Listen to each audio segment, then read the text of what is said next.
where we'll be continuing from where we stopped the first time. And today we'll be taking sustainability.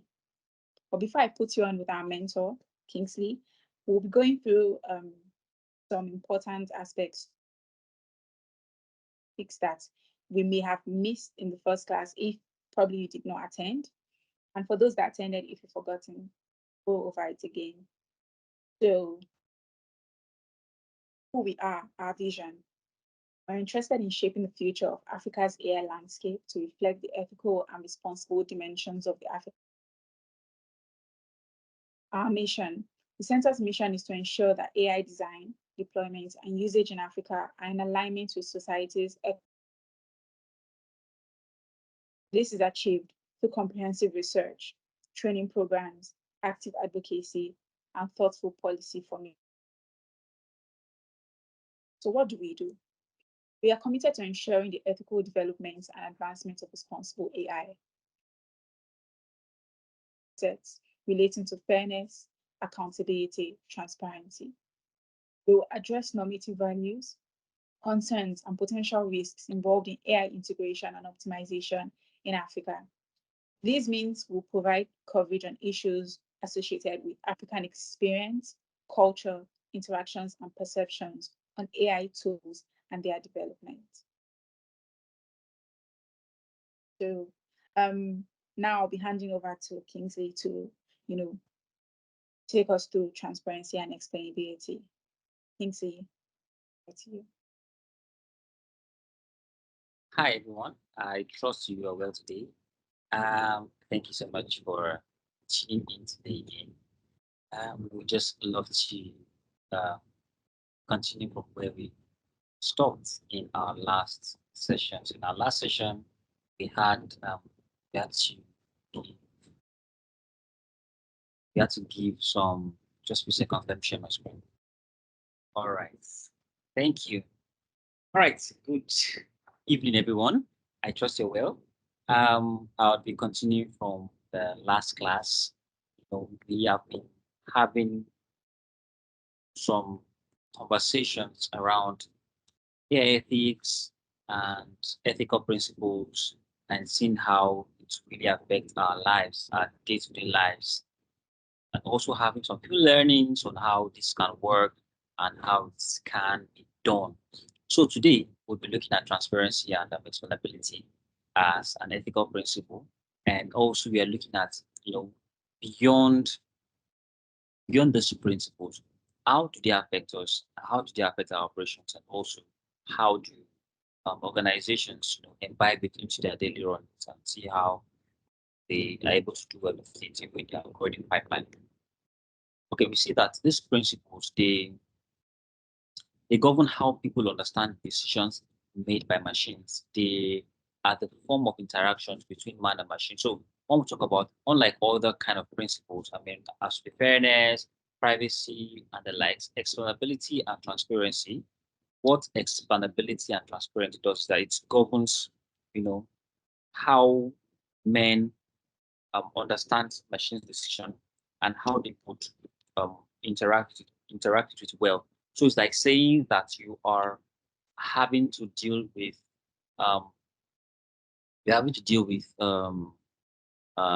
human-centric interaction. Some call it HCI, human computer interaction, or computer human interaction, right? So that's what this principle does. All right, on transparency focuses first on disclosing when AI is being used in a prediction, recommendation, or decisions, or that the user is interacting directly with an AI-powered agent such as chatbots. Disclosure should be made with proportion to the importance of the interaction. The growing ubiquity of AI interactions may influence the desirability, effectiveness, or visibility of disclosure in some cases. So the idea about transparency is that you are just like the English word transparency, being open. It means that you are not hiding anything. You're not hiding anything as to the human-computer interaction. You are telling this person that, okay, just say, for instance, you are having to deal with Siri on your system or any other bot on a website. The idea is this: no matter how perfect or how intelligent the bot is, the idea is telling letting humans know when machines are being used and when humans are being used, disclosing it. Whether you're using it for predictions like weather forecast, you're using it for recommendations like a recommender system in the case of e-commerce, recommending products or recommending services, or you are using it to make decisions. Especially these days where we are now having LAMs, large action models, where machines can take control, autonomy of human decision, and it does it perfectly, right? So you are giving an example. You are notifying the person that this decision is being made by a machine. The other thing about transparency is that transparency further means enabling people to understand how an AI system is developed, trained, operates, and deployed in relevant application domain so that consumers, for instance, can make more informed decisions. So what's this particular feature is saying that as much as you are telling people how this, as much as you are disclosing to people that, okay, in this case, machine that is working, you are also disclosing to them that, okay, this machine is made by X, Y, Z. So you can understand the extent to which the machine can act. It can also help you on the level of decisions you can trust on the machine to work for you. So transparency is that, first of all, you are telling me that, okay, it's a machine that is working. The second thing is that you are telling me that this how this machine is trained. The third thing you also want to know about transparency is that it also refers to the ability to provide meaningful information and clarity about what information is provided and why. So just you are giving people an idea of the back end, right? Now, this doesn't mean that you are okay. That's my fourth point. Transparency transparency does not, in general context, extend to disclosure of the source or proprietary code or sharing of proprietary data sets, all of which may be technically complex to be feasible or useful to the understanding of an outcome. So now, as much as it is good that you are telling users about transparency, you are telling them that, okay, we are using a machine, this is the level of its autonomy, this is how it's been built, this is meaningful insight as to the machine. We are not saying that you should bring out your entire code base and put it into the public and say, okay, these are code, this is the parameters, this is the dependency, this is the structure. No, that's not what we're saying. We are saying that you are able to explain this thing. You are able to put out this information in the most easiest way that anybody can understand, and the person is able to move and interact with it. Remember that the goal of transparency is that you are trying to build trust in computer and human interaction. And all these points are made by the OECD, on the team.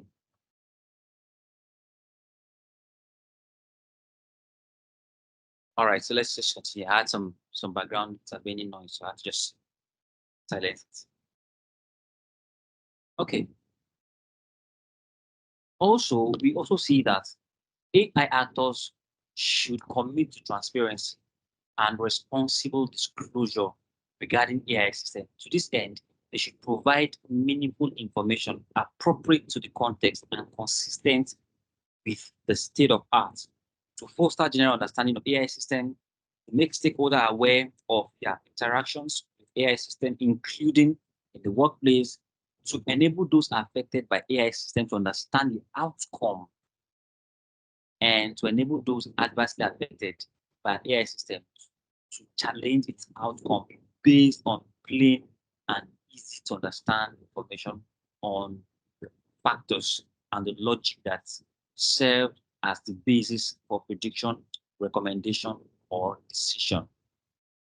I'm sure that we're able to understand this now. What we are saying now is that you are able to make people understand what the system is. We're able to help people understand why the system is. We are also helping people to understand um, the premise why such conclusion is made by the system. So it's very important that, and the idea of this explanation of this revealing of this information, we're not saying that you review your trademark or review your state of art. We are saying explain to everybody why it is like this. We are saying that let us know why this system should be like this, so that I'll be able to make my decision and be able to know the extent to which information I am giving out to the system. Now let's start with explainability. Explainability challenge: defining model explainability, formulating explainability tasks for understanding model behavior and developing solutions to these tasks, and finally designing measures for evaluating performance of a model in its tasks. Let me explain this. When we are talking about explainability, one of the few challenges that has to do with, one of the few challenges that has to do with explainability is how do you define model explainability? Number two, how do you formulate tasks? How do you formulate explainability tasks for easy understanding of model behavior, and also develop solutions for these tasks? And also, how do you develop design measures for evaluating the performance of models in explainability tasks? I will explain this moving forward. Okay. Oops, sorry. Now you will see that most people have most people, especially UNESCO, you see that they merge both explainability and transparency together. I got this diagram from Kushipashni, one of his books, Trustworthy Machine Learning, trying to explain the overview of a model. Now, this is the difference between transparency and explainability. Transparency deals with a model after it has been deployed, telling people the extent to which interactions you can make with it.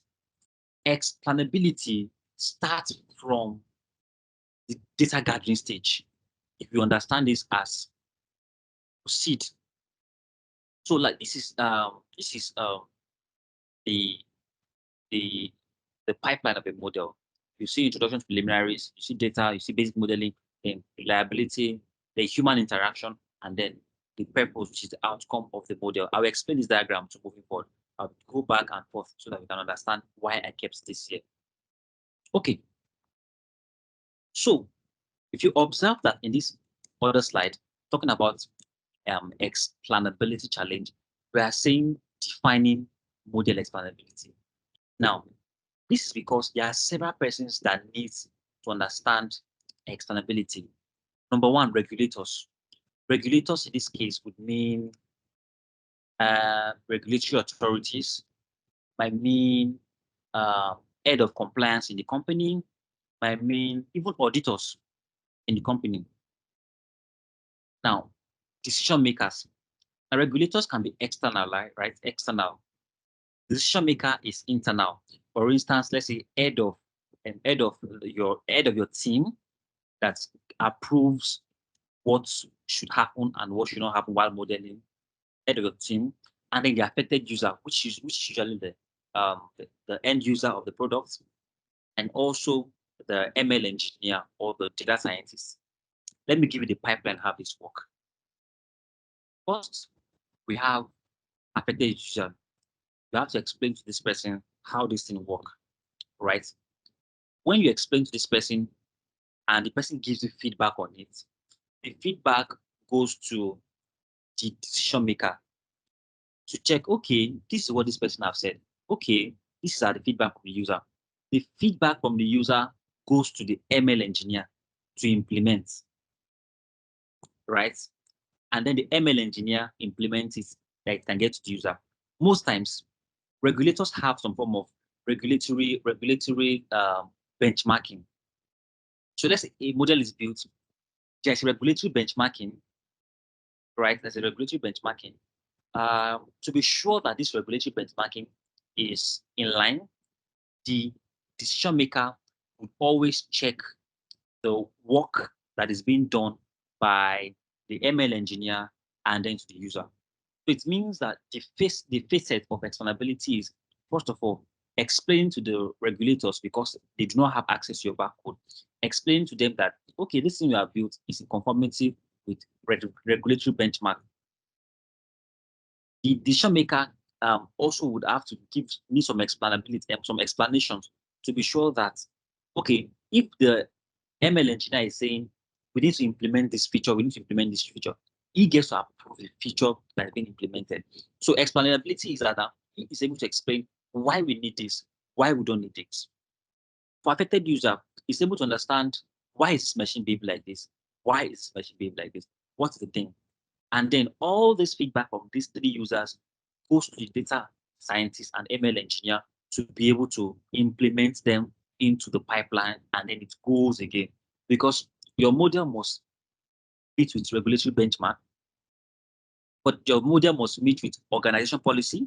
In the case of decision maker, your model must meet with the requirements and the needs of your affected user, and then your model must also be able to be understood by the ML engineer to be able to implement it.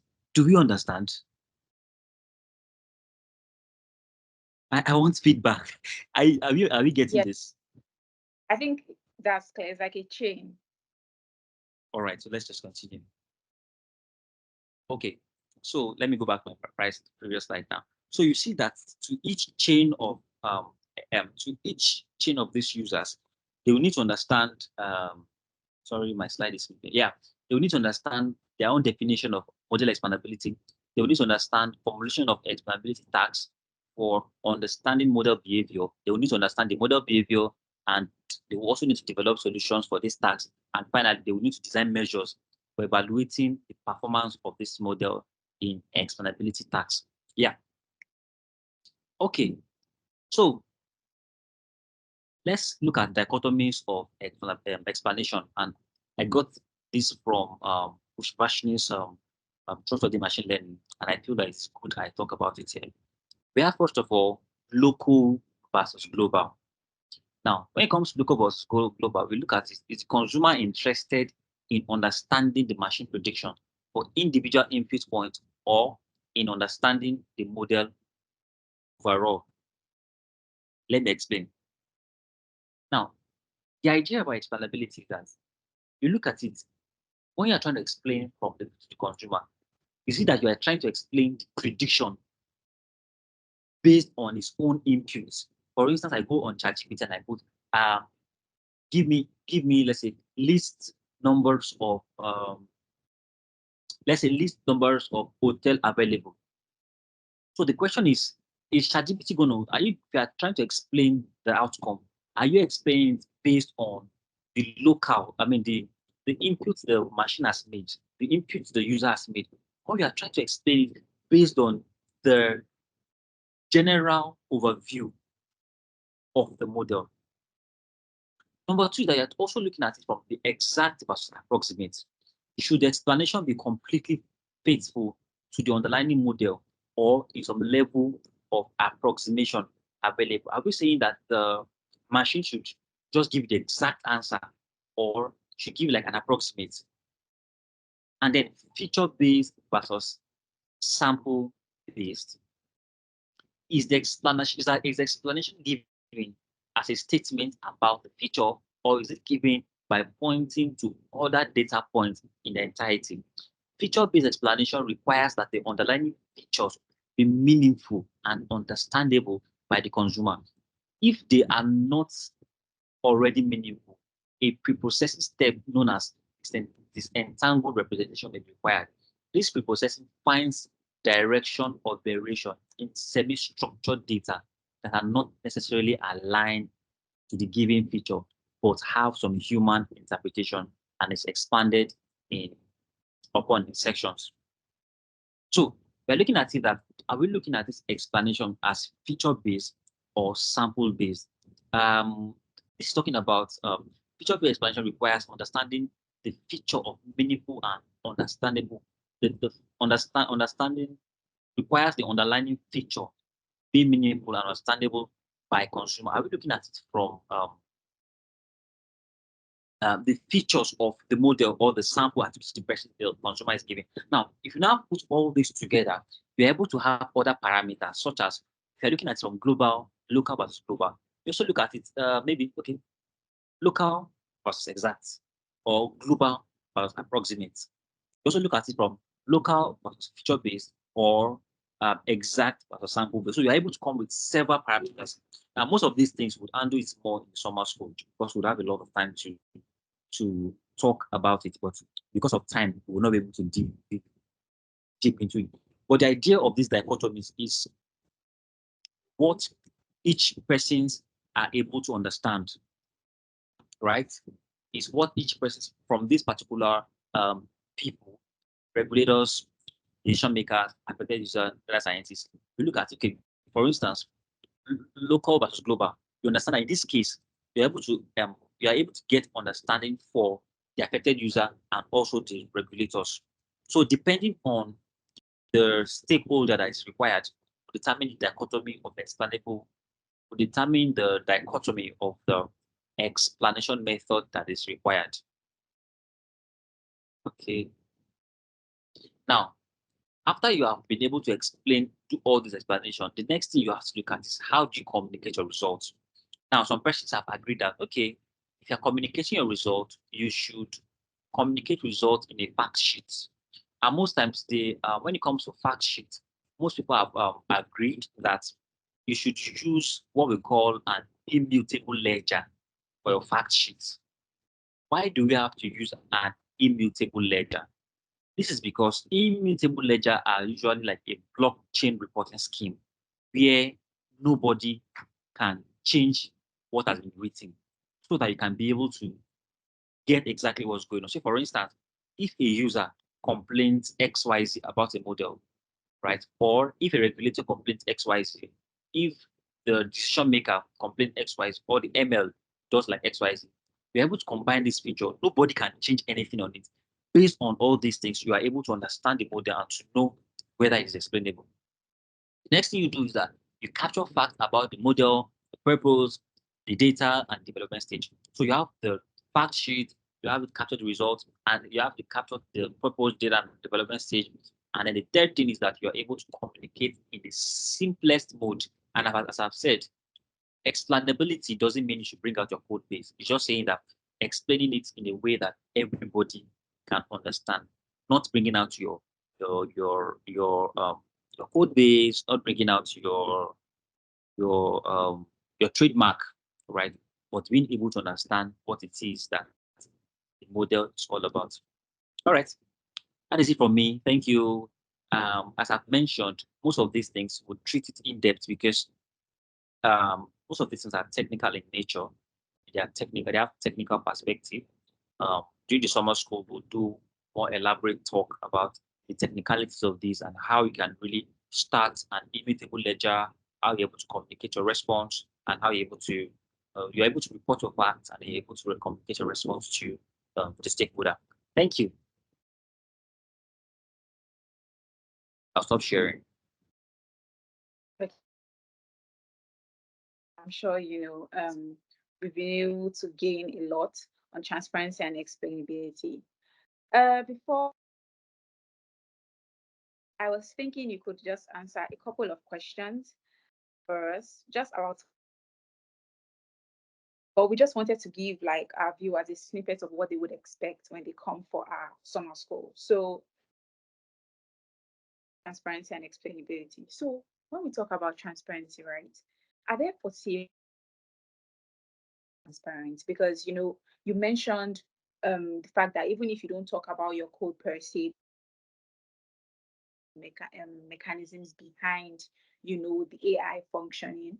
So are there any risks that you could say could be associated with trying to be transparent? For example, maybe security risks, or the fact that maybe some people may copy of a person's design, AI design. Yes. That's why it's really good to use an immutable ledger, because when it comes to immutable ledger, nobody is able to duplicate it, nobody's able to copy it. It is just there because it's want to explain. And that's why it's good that you are careful as much as you're trying to explain. The idea of explanation, you need to understand the purpose of explanation. The purpose of explanation is for you to have what we call to ensure trust and also to enable human machine interaction. So you should know what's the extent of information that is needed to be able to allow for this, or to be able to allow for this reason. So I do not expect that you bring out, because some persons can just be, they can just be malicious. And the reason why they are dimming for explanation is because they want to get probably a code base, or some understanding of how your algorithm works so they can duplicate it.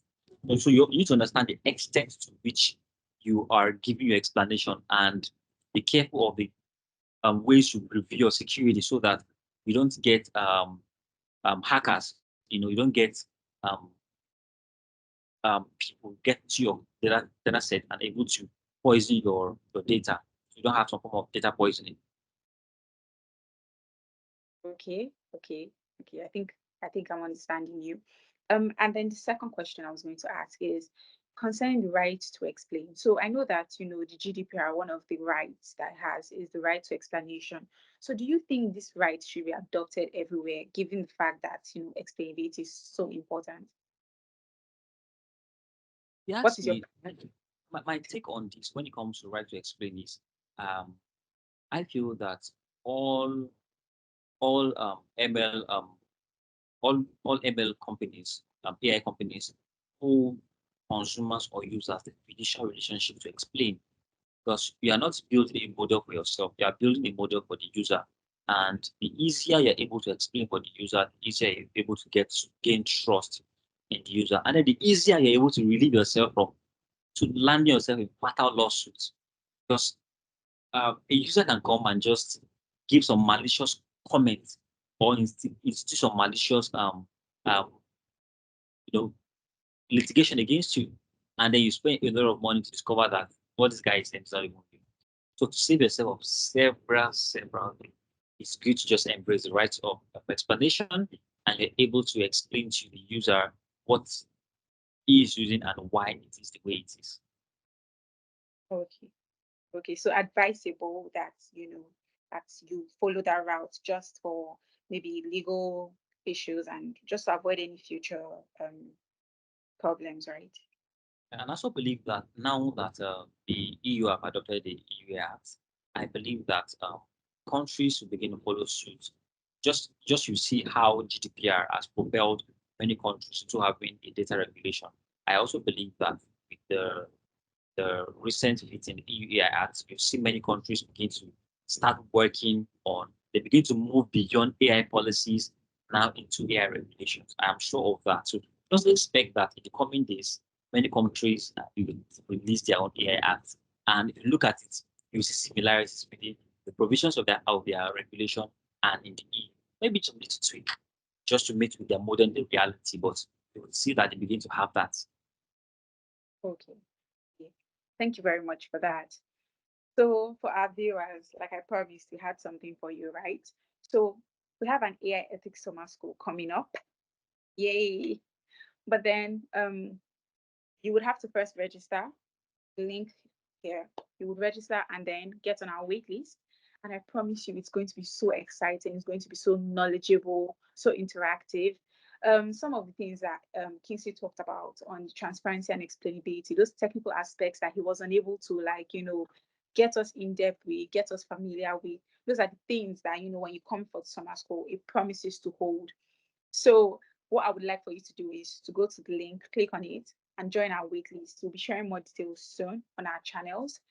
For those that have any questions, any feedback, want to get in touch with any of us on anything, you can reach us at our email, packfay@gmail.com, or our social media handles. We have our LinkedIn handle at Pan African Center for AI Ethics, our Instagram handle at packfay, and our X handle at same packfay.